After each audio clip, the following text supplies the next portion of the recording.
we were sitting here discussing this, and you said if the grant didn't go through, then the $4,000 was going to come out of the budget. This was like 3 meetings ago. What they have requested is that if they don't get the grant, they Yes. still want to have some drama programs. Okay. And I that's know this what, is very confusing. that's what they're, so the grant requires a $4,000 match from the town of Summerfield. Yes. And it comes with all the other funds that would cover all the rest of the program. If they do not get the grant, the request that we funded as staff was for $5,000. They had requested $8,000. And what that we fund is the traveling programs and one of the on-site community theater programs. Where a tour company comes to us and does a presentation, does a theater act. I understand. So they wanted 8 total, regardless of whether they got the grant or not. Okay. It's the 3, 4, 5,000 that was very confusing to me, because it kept changing right this minute. It wasn't necessarily changing, it was that they asked for 8 in the grant, we took 8 in the budget, and we took the grant totally out of the budget because it's not approved, so we disregarded that and just looked at the 8,000 they asked for, and then made a call on what to put into the budget. So, of course, that's council's decision whether they fund the full 8 or not, but, and that's where you'll see at the back of your budget, changes in committee requested amounts. If you look on page 42, those are all the changes that have been made to the committee request. Now, you can go individually through each one of those requests and say yay or nay, whether you agree with the changes that have been made, because you may make the decision that you want to fully fund the drama program and add that $3,000 max, or you want to completely eliminate and take it all out. That's strictly up to you. But that just shows you the changes that we made to the committee request and why we made those changes. When I was at the Finance Committee meeting the other night, one of the members of the Finance Committee said that these committees are going to have to do more fundraising for their projects. I noticed in the Parks and Recreation budget that you have $2,000 for movies in the park and $3,500 for the fishing events. I think those things should be taken out of there, and I think they should be funded by donations. Okay, let me clarify that. We can't take them out of the budget because the expense is going to still occur. It has to be in the budget because the revenue that's going to come in is on the revenue side, but the expense still has to stay on the expense side. You can't, yeah, well, you have to show your revenue and your expenses and they net to 0, but you can't show no expenses because then you're violating your budget because you haven't budgeted any expenses and you're charging expenses Well, how for did it. it happen this year with the fishing event where it wasn't budgeted? That the money It was came in? budgeted. It was budgeted. It was budgeted under Parks and Rec programs. We had $10,000 for Parks and Rec programs for the current year. And that's where the expenses for the fishing tournament are coming from. Is that That's a right? program, yes. What happened, now what council asked, now this comes back to council. Council requested that the committees this year spell out what they're going to use their budgets for. So the Parks and Rec committee said, we want 500 for this program, 500 for that, 1,000 for that, based on council's request. Last year, it was all still in the planning stages, so last year was just a budget request of 10,000. There were some, I think, events that were listed, but I'm not sure that amounts were designated for those events.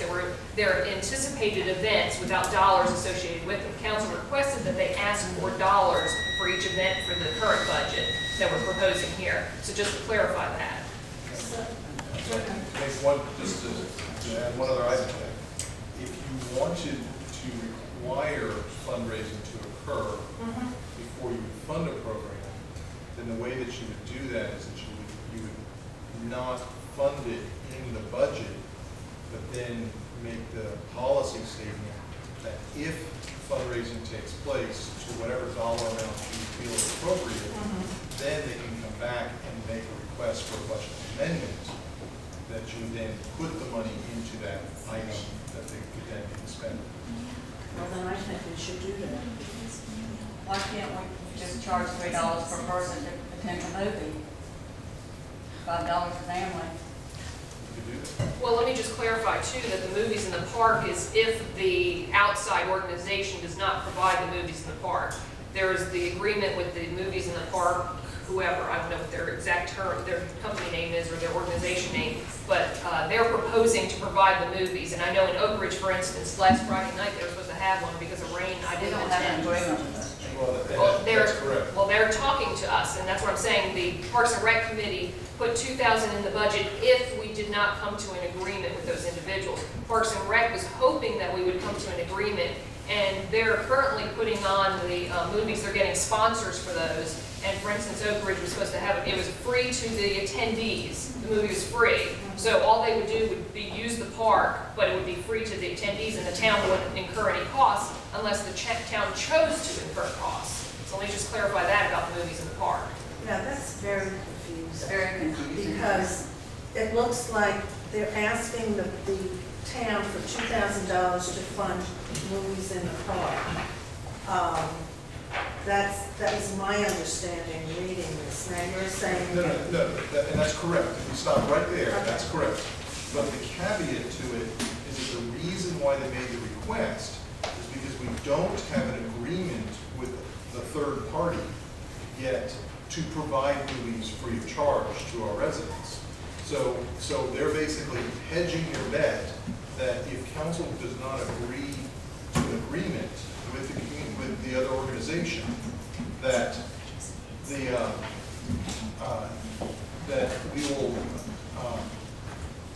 we will have a few events, movies in the park that the town will be responsible for. And that doesn't preclude fundraising at those events, with the same way that we did it at sock hop. We thought this was a good event, donate to the town of Summerfield, and that may very well cover the cost of the event, but we still have to write the check. And if we're going to write the check, then we've got to have it in our budget to be able to write that check. And we won't know how much we would fundraise through that method until the event occurred, unless we did it ahead of time. But even then, you still got to know that the event is going to occur so you can fundraise against it. What is the incentive to fundraise if the money is already there? Well, just because the money is in the budget doesn't mean they have approval to spend it. So council can make the decision tonight or next week to say, we will not put on a single event until, and they can say until a plan is provided to us for fundraising, until you've raised so much money, until whatever. That's council's decision. So just because it's in the budget doesn't mean they can freely go spend it. If you put caveats on it. Now, if it's funded without caveats, then that's a budget So approved if we item. pass this budget tonight, how is it funded? Tonight, it would be funded through the town of Summerfield. Unless you put caveats on it. So that's Tonight. Well, up to you whenever, as a council. I mean, tonight or anytime in the fall. Okay. I can see a lot of these projects that we have planned for drying up if they have to go out and get donations. Let's say we go ask for donations for the Halloween. They say, I gave donations already to Parks and Recreation. They can't give but so much. This money that the town takes in the form of taxes, in my opinion, needs to be spent on the citizens. I hate to see a lot of these projects dry, but I think it's inevitable that they will.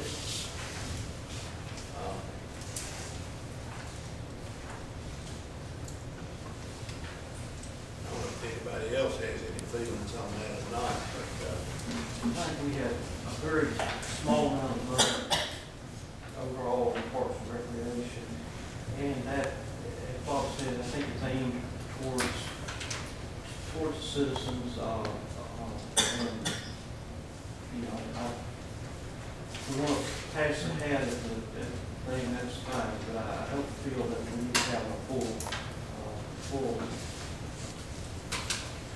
rule as far as fundraising goes. It relates to every event that the town does. We never look at the Founder's Day, we got to pass. I'm not saying every event.